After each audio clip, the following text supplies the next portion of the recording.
It's a shutdown. How many federal workers do you plan to lay off? Well, we may do a lot, and that's only because of the Democrats. And as you know, they want to be able to take care of people that have come into our country illegally, and no system can handle that.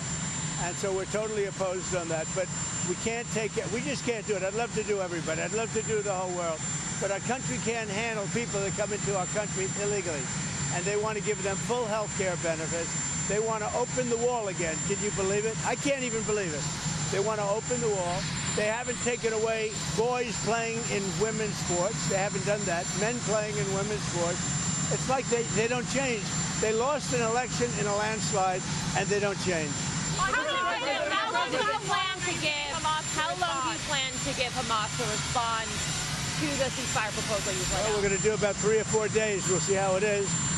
All of the Arab countries are signed up. The Muslim countries are all signed up. Israel's all signed up.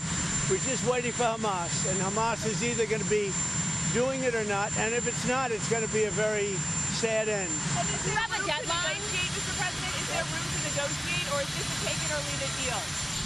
Is there room to negotiate with Hamas, or is this a take it or leave it deal? You know, with Hamas, we want very simple. We want the hostages back immediately. And we want some good behavior. And, you know, it's pretty simple. You don't get simpler.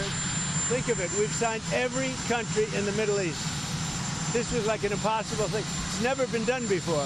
This is more than Gaza. Gaza was big stuff. But Gaza is a piece of it. And if they reject the deal, you said that Israel has your backing to do whatever they need to do. What do you envision that Let them go and do what they have to do. They can do it pretty easily. I would let them go and do what they have to do. You know, we've killed about 25,000 Hamas. So certainly they paid a big price for October 7th. And this is a whole new group. You know, they come in and they come in, and they keep coming. But this is a whole different group. And their leadership has been killed 3 different times. So they paid a big price. We hope that they're going to have a nice, calm life. Maybe it won't happen. But if it does, it'll be one of the greatest things ever to happen. We'll have actual peace in the Middle East. Are you preparing to take strikes against drug gangs in Venezuela, sir? And we'll see what happens with Venezuela. Venezuela has been very dangerous with drugs and with other things. And they've been very, very dangerous. So we'll see what happens with Venezuela. We had a lot of drugs coming in through water. We call it water drugs, just a simple term. We don't have any boats on the water. There are no boats. There are no fishing boats. There are no anything.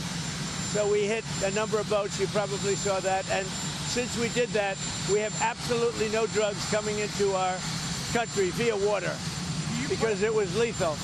And now we'll look at cartels. We're going to look very seriously at cartels coming by land. What do you plan to tell the Department of War in this address? Why gather all the generals in one place for a speech? Well, this is only an esprit de corps. You know what esprit de corps is? This is only a spirit. We're going to be talking to him. Pete Hegseth is talking right now. I'm going to have to leave because I have to talk to him. But these are our generals, our admirals, our leaders. And it's a good thing. A thing like this has never been done before because they came from all over the world. And there's a little bit of expense, not much, but there's a little expense to that. We don't like to waste it. We'd rather spend it on bullets and rockets, frankly. But this was the one time we had to do a great spiritizing. It's going to be great. I've seen it already. We have every general, every admiral. We have great people. We have our real warriors over there. And when they're not good, when we don't think they're our warriors, you know what happens? We say, you're fired, get out.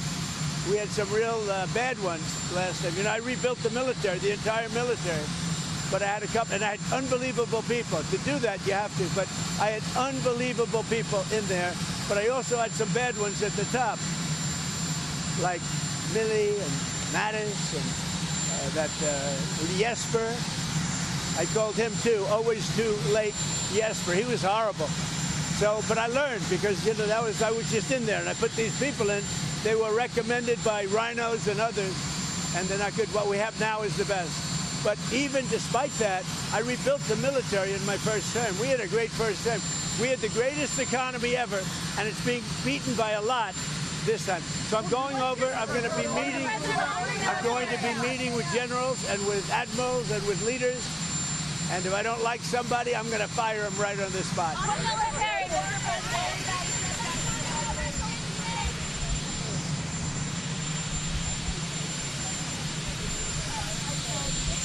Shutdown, how many federal workers